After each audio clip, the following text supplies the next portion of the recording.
Let us assume that the beginner has mastered all the rules of chess, including the special rules like castling or en passant. What is the best course of action from now on for beginners to improve rapidly? I believe this to be opening principles, opening philosophy, but also the basic fundamentals like the endgame mates like king, queen versus king.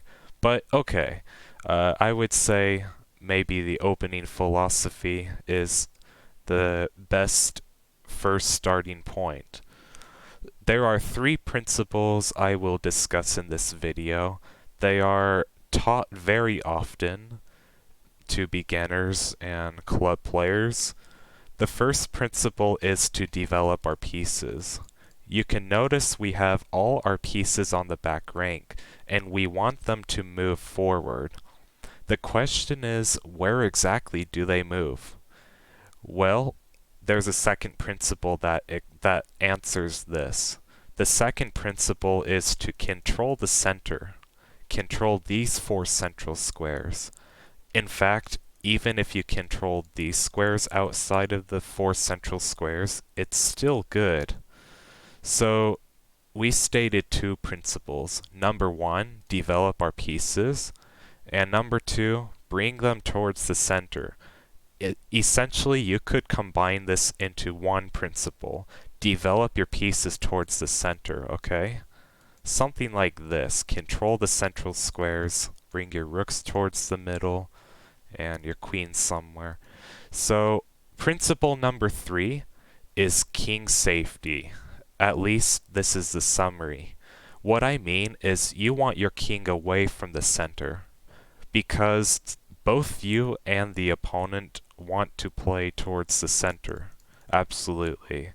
Therefore, you want your king away from opponent contact, from contact of the enemy pieces, which means you should bring your king away from the central lanes. You do not want your king on either of these lanes. You want your king tucked away somewhere on either side of the board. Okay, let's just recap. Principle 1, develop. Principle 2, control the center. And Principle 3, king safety. Let's just demonstrate some moves and sort of discuss them. This move would be a good move because we control the center. Also, we prepare to develop this bishop towards the center, okay? Further controlling the center. And by developing this bishop, not only will we satisfy two principles, develop and control the center, but it will actually open our king to castle. It will bring us one step closer to castling. All we would have to do next is just move the knight, and then finally we can castle, okay? So let's just demonstrate some moves here. Okay. Both sides control the center excellently. We develop the pieces and the central pawns. And now white has castled. Okay, this is good. We should castle early and often because very quickly we will start some attacks in the center. Both sides will, okay? Both sides always want to play in the center. And so if we don't castle early, then sometimes our king can get stuck and be subject of a mating attack.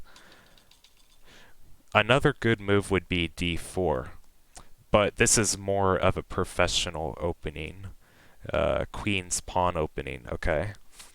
We prepare to develop our bishop towards the center while developing a pawn.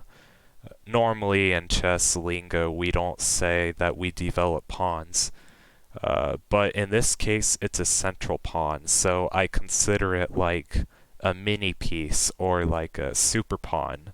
The two central pawns for both sides are like more than just a pawn because they open everything up, all the pieces. And also, we should control the center with pawns, okay? Here's what I mean. In this position, a move like knight c3 would be good, as well as castling. Both of these moves are good because knight c3 develops and controls the center. However, there's another move that's also pretty good, which is c3. And what's the idea behind this move? It might look kind of weird, right? Because, okay, we control the center with a pawn, which is good. But on the other hand, we block this knight from its most natural square. Now this knight on b1, highlighted by the red circle, looks very awkward, right? Like, we cannot bring it towards the center. The idea of c3 here, pawn c3 as indicated by the arrow, the idea is to push towards the center and create two central pawns. Why is this so important? Because when we have pawns in the center, it's better than having pieces just stuck in the center. Imagine that our knights are like somewhere in the central squares, like both our knights. Well, this could be a problematic thing in the beginning of an opening because it could always get kicked away by pawns, and then these pawns can march forward. It's always better to occupy the center with strong pawns that are well supported by their pieces. It's better than occupying the center with pieces alone. Again, I consider these pawns to be sort of like super pawns. They're like mini pieces. They're more than just pawns. The function of having two pawns in the center are many things outside the scope of this video, but they're good. One of the main important points that maybe shares a relationship with this video's topic is that they support the pieces, okay? They make it so that pieces like this bishop cannot get kicked so easily, and they can also start attacks. They can start pushing the pieces away from the center, force them to move back somewhere. And if they move back, or like here, then that's an accomplishment because they want to control the center with their pieces too, not just with their pawns. But if they don't control the center with their pieces, then that's good for us. So since the pawns are worth less than the pieces, like black does not want to allow his bishop to get captured, okay? Oops, I meant to move here. This would be bad for black because the bishop is a stronger piece than this pawn. This pawn is weaker, and so that's why it's good to play with pawns in the center and develop a strong pawn center. They can kick pieces back, force them to move, and they can support your own pieces.